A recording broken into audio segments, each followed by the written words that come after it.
Hi, this is my new listing. It has me absolutely baffled that it's not under contract already.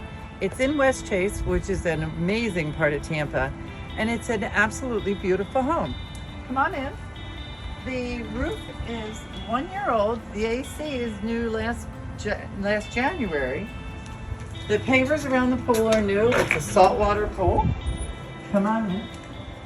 The guy that lived here had plenty of money to take care of the main things, but while he lived here since 1999, he didn't do anything cosmetic. So yes, it does need new carpeting.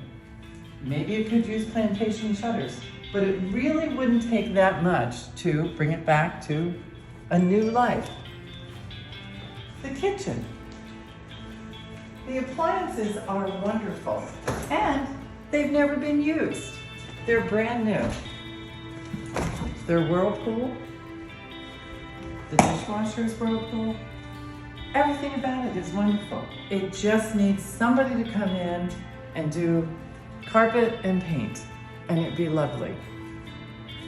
Let me know if you'd like a private tour.